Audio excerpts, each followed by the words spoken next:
धन्यवाद साथियों। भारतीय जनता पार्टी बाड़मेर जिले द्वारा आयोजित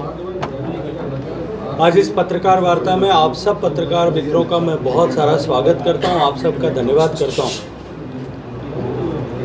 आप सबका धन्यवाद इसलिए भी करना चाहता हूं कि बहुत छोटे से समय में दी गई सूचना में आप सब लोग इस गर्म दोपहर में यहाँ सर्किट हाउस में एकत्रित आए। इस पत्रकार वार्ता में हम सब के बीच में उपस्थित बाड़मेर के सम्मानीय जिलाध्यक्ष आदरणीय अनंत जी, पूर्व सांसद, पूर्व केंद्रीय मंत्री मेरे मित्र कैलाश चौधरी जी, सम्मानीय विधायक आदरणीय हमीर सिंह जी, आदरणीय आदूराम जी, भारतीय जनता पार्टी के सभी ज्येष्ठ श्रेष्ठ कार्यकर्ता बंधुओं, हम सब के बीच में अतिथि के रूप में उपस्थित बालोतरा भारतीय जनता पार्टी जिला के सम्मानीय अध्यक्ष आदरणीय भरत जी मोदी, पत्रकार मित्रों, भारतीय जनता पार्टी का स्थापना दिवस भारतीय जनता पार्टी ने कल देश भर में कार्यकर्ताओं के साथ हर्षोल्लास से मनाया। 1980 में अपनी स्थापना के काल से जब सम्मानीय अटल बिहारी वाजपेयी जी ने मुंबई के पश्चिमी समुद्र के तट पर खड़े होकर के ये कहा था, अंधेरा हटेगा, सूरज निकलेगा और कमल खिलेगा। उस समय की जिस तरह की परिस्थितियां थी, आज़ादी के बाद की सिंगुलर पॉलिटिक्स और उस समय की नेहरूवियन नीतियों से व्यथित होकर के सम्मानीय श्यामा प्रसाद मुखर्जी जी ने जो पार्टी का निर्माण जनसंघ का किया था, जिस लक्ष्य, जिस सोच, जिस भाव के साथ में किया था कि हम भारत के हितों के विरुद्ध होने वाले निर्णयों का प्रतिकार करते हुए भारत को इस लक्ष्य के साथ में आने वाले समय में काम करेंगे कि हम भारत को विश्व का समर्थ, समृद्ध और संपन्न देश, शक्तिशाली देश ऐसा बनाएं। और उसके लिए एक मार्ग तय किया था कि भारत के सशक्तिकरण और संपन्नता का मार्ग भारत के सामान्य मानवी के जीवन में परिवर्तन ला करके उसको सशक्त करने के रास्ते से होकर के जाता है। उस रास्ते पर काम करते हुए, क्योंकि भारतीय जनसंघ का प्रारंभ से विचारधारा ये थी कि राष्ट्र का हित प्रथम है, दल का हित उसके बाद आता है और व्यक्ति और कार्यकर्ता का हित जो है अंतिम पंक्ति पर है। जब राष्ट्र के हित का विषय आया, कांग्रेस पार्टी की तत्कालीन इंदिरा गांधी जी की सरकार ने जब लोकतंत्र का चीरहरण किया, लोकतंत्र संकट में आया, तब लोकतंत्र को बचाने के लिए भारतीय जनता पार्टी के नेतृत्व ने, उस समय के जनसंघ के नेतृत्व ने अपने पार्टी का भी विलय करना स्वीकार किया। लेकिन कालांतर में उपजी परिस्थितियों के चलते हुए जब हमारे मूल विचार, लक्ष्य और मार्ग तीनों के आस्था पर प्रहार किया गया, तब भारतीय जनता पार्टी के स्थापना की संकल्पना हुई। और उस दिन जब भारतीय जनता पार्टी की मुंबई में स्थापना हुई थी, तब सम्मानीय अटल जी ने कहा था कि हमारा नाम भारतीय जनता पार्टी बेशक आज से होगा, लेकिन लक्ष्य वही है और लक्ष्य को प्राप्त करने का, सिद्ध करने का मार्ग भी वही रहेगा। और तब से लेकर के इस 45 साल की यात्रा में भारतीय जनता पार्टी जो सामान्य कार्यकर्ता और उंगली से पर गिन सकने वाले कार्यकर्ताओं की पार्टी थी, वो आज आगे बढ़ते हुए विश्व का सबसे बड़ा राजनीतिक दल बना है। भारतीय जनता पार्टी जो किसी परिवार की पार्टी नहीं है, कुछ व्यक्ति विशेष की पार्टी नहीं है। भारतीय जनता पार्टी जो कार्यकर्ताओं की पार्टी है और कार्यकर्ताओं की शक्ति के संवर्धन के सिद्धांत के आधार पर काम करती है। आज लगातार आगे बढ़ते हुए देश की जनता के आशीर्वाद से 3 बार पूर्ण बहुमत की, प्रचंड बहुमत की सरकार बनाने का सौभाग्य प्राप्त कर चुकी है। और इसके अतिरिक्त भी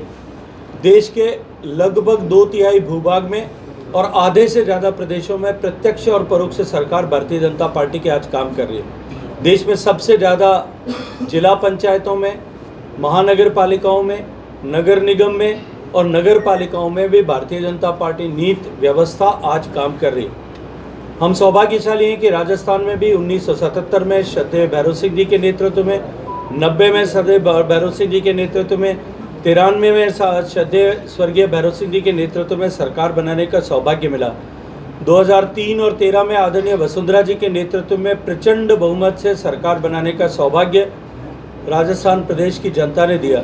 और अब एक बार फिर राजस्थान में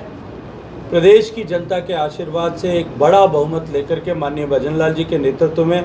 भारतीय जनता पार्टी की सरकार, डबल इंजन की सरकार काम कर रही है। हम इस मार्ग पे आगे बढ़ने के बाद भी आज भी लक्ष्य वही है कि भारत के हितों के साथ समझौता नहीं करना। लक्ष्य वही है कि भारत को समृद्ध, शक्तिशाली, संपन्न देश बनाना। और मार्ग वही है कि विकास के दौड़ में अंतिम पंक्ति पर खड़े हुए, अंतिम पायदान पर खड़े हुए व्यक्ति के जीवन में परिवर्तन लाना। हम सब ने देखा माननीय प्रधानमंत्री नरेंद्र मोदी जी के नेतृत्व में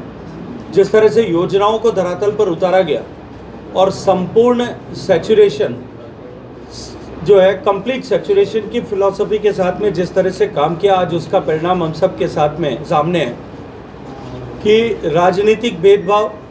या वोटों की गिनती से ऊपर उठ करके जब सरकार ने काम किया तो हर घर तक, हर गरीब तक घर पहुंचा, हर गरीब के घर तक बिजली पहुंची, हर गरीब के घर तक पानी पहुंचने की व्यवस्था हो रही है, हर गरीब के घर तक गैस का चूल्हा पहुंचा, हर गरीब के घर तक शौचालय पहुंचा, हर गरीब के घर तक बैंक का खाता पहुंचा, हर गांव तक का जो है प्राइमरी हेल्थ सेंटर पहुंच रहा है, हर गांव तक सड़क पहुंच रही है, ब्रॉडबैंड हर पंचायत तक पहुंचा है, स्कूलों की व्यवस्था सुदृढ़ हो रही है, हेल्थ के सेक्टर में अभूतपूर्व काम हुआ है। और देश के प्रत्येक नागरिक को आज, जो गरीब है, जो सामान्य वर्ग का है, उन सबको हेल्थ इंश्योरेंस जो है माननीय प्रधानमंत्री जी के आशीर्वाद से मिला है। और इन सब के चलते हुए जिस तरह का परिवर्तन आया है, हम सब देख रहे हैं कि उसके कारण से आज भारत की अर्थव्यवस्था विश्व की सबसे तेजी से बढ़ती हुई अर्थव्यवस्था है। और जो भारत की अर्थव्यवस्था 2014 में फ्रेजाइल 5 इकोनॉमीज में रजिस्टर हुई थी, वो आज रोबस्ट 5 मतलब सबसे ताकतवर 5 अर्थव्यवस्थाओं में से एक हो गई है। आज भारत जिस गति के साथ में प्रगति कर रहा है और जिस संकल्प के साथ में भारत को आगे बढ़ाने के लिए सम्मानीय नरेंद्र मोदी जी के नेतृत्व में भारतीय जनता पार्टी नीति सरकार फेडरल कोऑपरेटिज्म की अवधारणा के आधार पर काम कर रही है,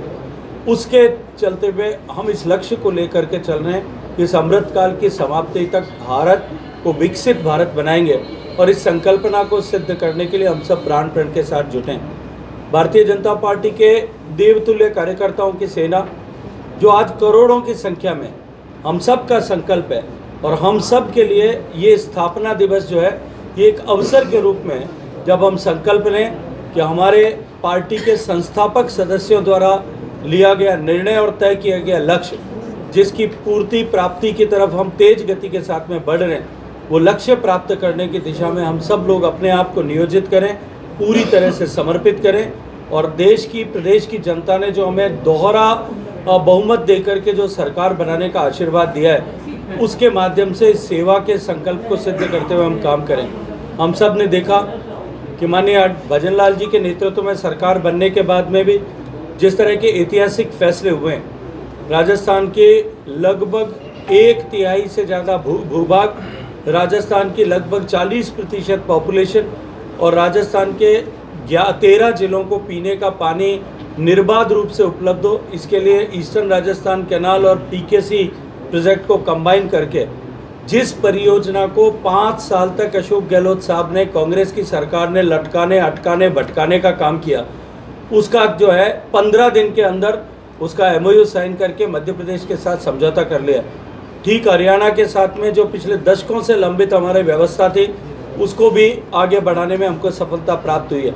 किसानों के हित में, गरीब के हित में, मजदूर के हित में, सामान्य महिलाओं के हित में जिस तरह के फैसले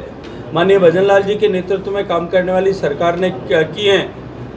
आज राजस्थान की जनता को ये भरोसा हुआ है कि जिस संकल्प पत्र को लेकर के भारतीय जनता पार्टी सत्ता में आई थी,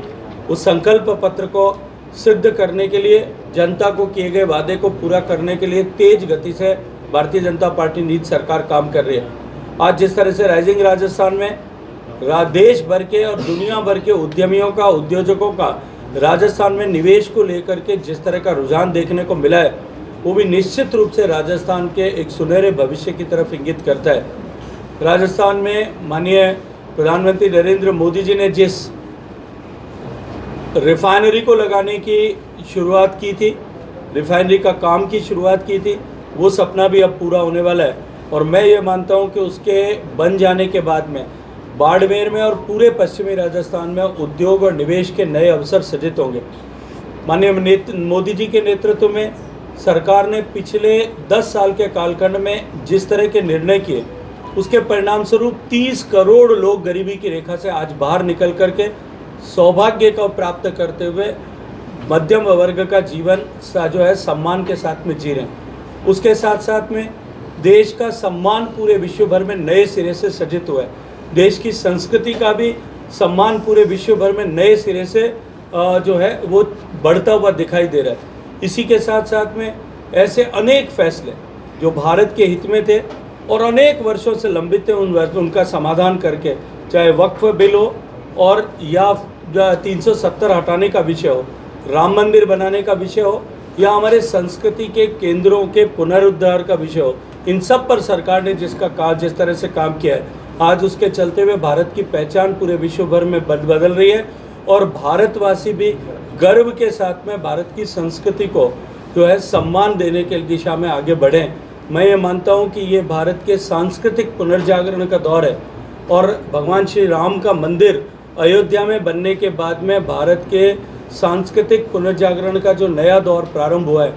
जो भारत के सौभाग्य का सूर्य